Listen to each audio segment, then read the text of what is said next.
Welcome to this week's Torah lesson. This week we are celebrating the holiday of Shavuot, the holiday we receive the Torah, and the question is, what is the tremendous impact of God giving us the Torah? So the Rebbe brings a famous story in the Talmud, Tractate Psachim, page 68 on the second side of the page, where Rabbi Yosef said, "I lav hai yoim dekagarim," if not for this special day of Matan Torah, Kama Yosef Ika B'Shuka, what would be the value of Yosef in the marketplace? The Rebbe says, what does that mean? Kama Yosef, why only Yosef? Anybody. And B'Shuka, why only in the marketplace? It should be anywhere. So Rebbe explains that the Talmud is telling us there is Yosef. What does Yosef mean spiritually? Yosef comes from the word of adding. There are many people that have added tremendous things in Judaism and in their life. B'Shuka in the marketplace, because you know the spiritual marketplace is when you grow spiritually. But the question is, what is Yosef saying with that? So the Rebbe explains that we all know that before God gave the Torah, the rule was heaven is heaven, earth is earth, and there was really no connection. You can do great things, but it didn't have an impact. It wasn't natural to the world. What happened on Matan Torah was, God said, guess what? From now on, I will be able to connect to you, you'll be able to connect to me, and as we know, God came down from the heaven and He revealed Himself in this world. So the connection with God through Matan Torah became something in the Kabbalistic term called pnimius. We were able to internalize it. We were able to come naturally connected to God. We were able to make God present in this world where God can be revealed, or as the expression is, we can make this world a place where Hashem is revealed, so we call it a Reshus HaYachid, a private domain of Hashem. By what? By drawing down God's light through Torah and through doing mitzvot. So based on this, the Rebbe explains, up until Matan Torah, there was a lot of great things that happened, but it remained as a lot of great things. The world did not become one. After Matan Torah, the world became one. That means, when we study Torah, we reveal the oneness of Hashem in the world. So therefore, based on this, Rebbe explains the Talmud that says like this, Kama Yosef, meaning to say is, until Matan Torah, there was a lot. There was multiplicity.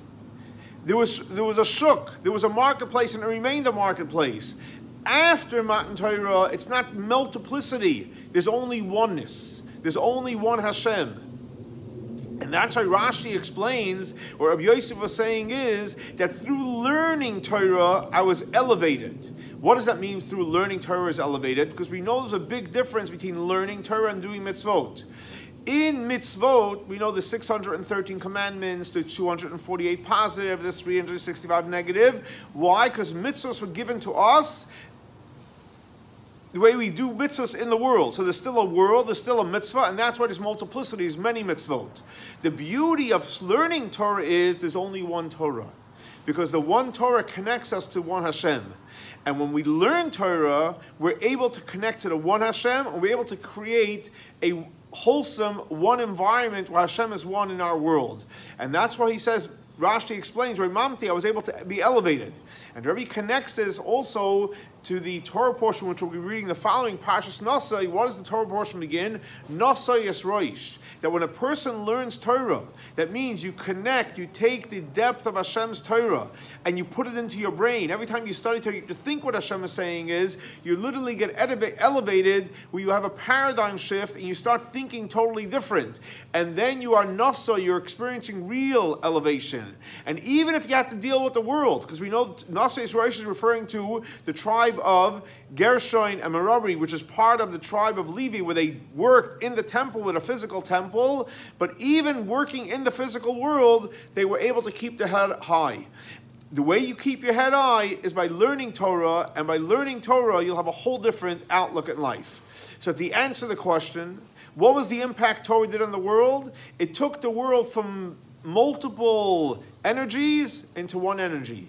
The energy that Hashem is the real existence, and Hashem can have a place in this world, and we don't have to deal with conflict and multiplicity and so many different ideas and energies, and the only energy we have is Hashem. That's the gift of learning Torah. Thanks so much for joining us for our weekly Torah lesson. This week's Torah lesson is in memory of Baruch ben Aryeh Leib, Shlomo ben Yosef, and Rachel bas Lipa. May their souls be elevated by the Torah we're studying in their memory. I want to wish you all happy Shavuot, and we should all merit to receive the Torah b'simcha, with joy, with pnimius, in an internal way, and we should all connect to Hashem, and the only real energy that we should have is godly and holy energy. Happy Shavuot.